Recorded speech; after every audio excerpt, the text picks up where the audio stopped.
Bank of Dave 2, The Lone Ranger, 2025. In Bank of Dave 2, The Lone Ranger, Dave Fishwick, the entrepreneur behind the Bank of Dave, continues to thrive by providing fair loans to his local community in Burnley. However, his commitment to helping working-class individuals faces a grave threat from the predatory practices of payday loan companies like QuickDo and Snap Cash Advance, which exploit vulnerable borrowers with exorbitant interest rates that can reach over 6,000%. The dire situation of these borrowers comes to light when an elderly woman named Mavis shares her harrowing experience during a radio interview. She reveals that a £200 loan from QuickDo turned into a £1,500 debt due to hidden fees, prompting Dave to confront the alarming reality that thousands are ensnared in a cycle of devastating debt. Motivated by Mavis's story and the plight of many others, Dave seeks assistance from Oliver, a dedicated citizens advice volunteer. Oliver introduces him to a variety of victims who have suffered severe consequences from payday lending, including the loss of businesses, homes, and relationships.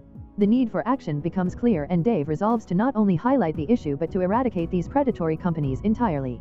He enlists the help of Jessica Moria, an astute finance journalist based in New York known for her insightful reporting on payday lenders. Although initially unsure, Jessica is drawn to the severity of the problem and agrees to travel to Burnley to assist in the investigation. Together with Dave and Oliver, they unearth disturbing connections between UK payday lenders and American corporations controlled by Carlo Mancini, a businessman with a history of criminal activities. Mancini and his affiliates effectively exploit legal loopholes within the UK financial system, amassing vast fortunes at the expense of desperate borrowers. Realizing that legal action is imperative, Dave instigates a campaign titled The Lone Ranger, producing a series of confrontational online videos aimed at payday loan companies. His efforts to repay loans directly to these lenders, however, are thwarted as they maintain an online-only presence that complicates repayment. The campaign ignites public outrage and garners widespread media attention, enhancing its effectiveness. In response, payday lenders retaliate against Dave, fabricating evidence to accuse him and the Bank of Dave of money laundering. This malicious move jeopardizes Dave's entire banking operation, placing him in a precarious situation as he strives to expose the exploitative practices in the payday loan industry while protecting his own community bank from existential threats. Dave, determined to prove his innocence, chooses to represent himself in court rather than hire a lawyer. In the meantime, Jessica and Oliver delve into financial records and uncover that the deposits marked as criminal proceeds were actually part of a scheme involving shell companies connected to Mancini. Their investigation leads them to Miles Thornton, a former lawyer for one of these companies, who validates that the case against Dave was fabricated. As the trial unfolds, the attorneys representing the payday lenders argue that Dave has knowingly laundered money. In response, Dave presents evidence demonstrating that the funds were intentionally redirected to his bank account in a ploy to incriminate him. With Thornton's crucial testimony and the financial documents linking the operations back to Mancini, the prosecution falters, resulting in the dismissal of all charges by the judge. Furthermore, the judge refers the payday lenders for criminal prosecution, marking a significant victory for Dave. However, while the courtroom battle concludes, Dave understands that the struggle is not over.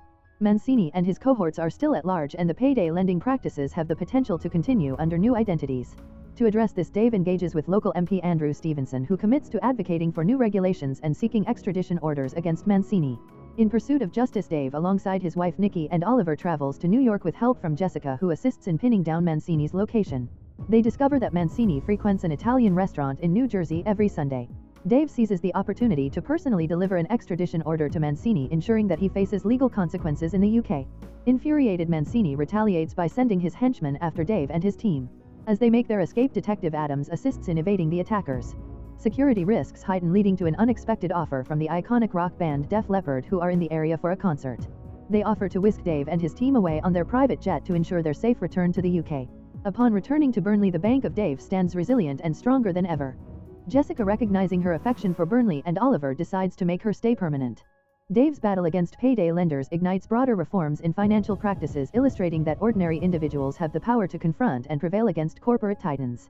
The narrative also reflects the struggles of individuals like Ray, whose marriage broke down due to undue payday loans, and brothers Billy and Ted, who lost their shop after borrowing to cover payroll.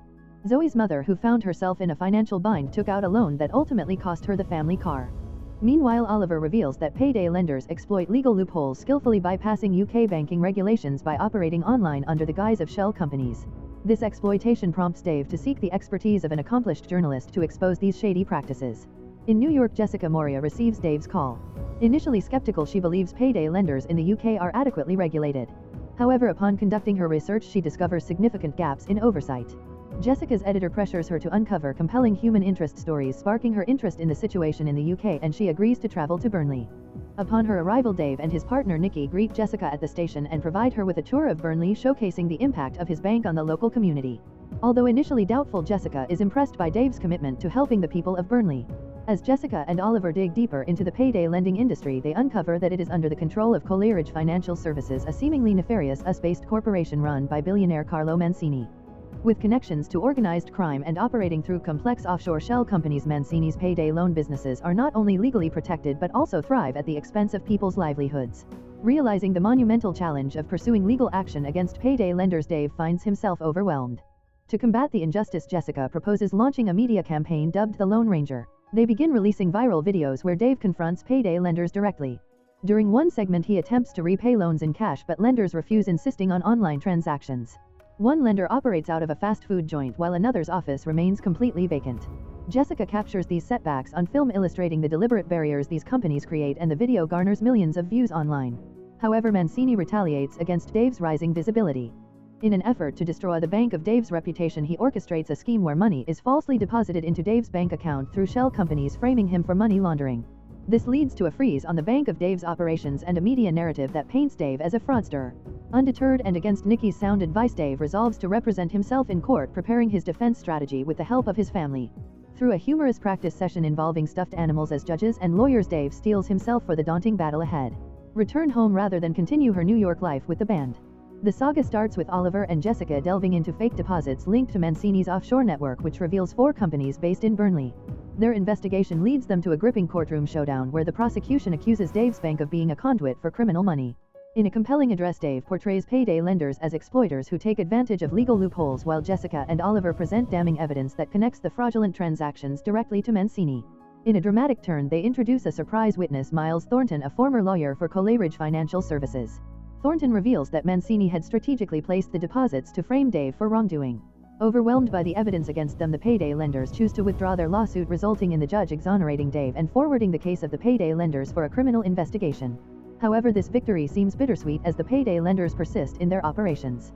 Dave, determined to bring about real change, urges local MP Andrew Stevenson to advocate for new regulations that would help dismantle the payday lending structure.